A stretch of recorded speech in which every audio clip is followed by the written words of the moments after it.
Hello అండి. నిన్న మా వారు తలకాయ కూర తీసుకొచ్చారు. సో, అదైతే నేను పోస్ట్ చేయట్లేదు గానండి. దాంట్లో వచ్చే బేజాతోటి ఫ్రై చేశాను. సో, ఉట్టి బేజా అయితే చాలా తక్కువ క్వాంటిటీలో కర్రీ వస్తుంది కాబట్టి, నేను ఎగ్ యాడ్ చేసి చేస్తాను. ఇలా మీరు కూడా ఒకసారి ట్రై చేయండి. ఇది చాలా సింపుల్ అండి. ఉల్లిపాయలు, టమాటీలు, పచ్చిమిరపకాయలు అన్నీ కర్రీలాగా దగ్గరికి వేసేసుకున్నాక, 2 ఎగ్స్ కొట్టి అలా వేసేసుకోవడమే. దాన్ని డిస్టర్బ్ చేయకపోతే కొద్దిగా మనకి పీసెస్‌లా వస్తాయి. ఇదే బేజా అండి. ఇదొచ్చేసి డైరెక్ట్‌గా వేసేస్తే మెత్తబడిపోతుంది కదా! మెత్తగా పేస్ట్‌లా అయిపోతుందని చెప్పేసి వేడి నీటిలో ఉప్పు, పసుపు వేసి దాన్ని అలా దించేయాలి.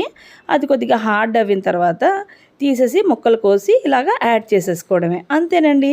చాలా సింపుల్ అనమాట. దీనికి నేను స్ప్రింగ్ ఆనియన్స్, కొత్తిమీరతో ఫైనల్‌గా గార్నిష్ చేసేసుకొని మా వాళ్ళకైతే హాట్‌గా పెట్టేశాను. చాలా ఇష్టంగా తిన్నారు. మీరు కూడా ఒకసారి ఇలా ట్రై చేసి కామెంట్ చేయండి. Bye bye.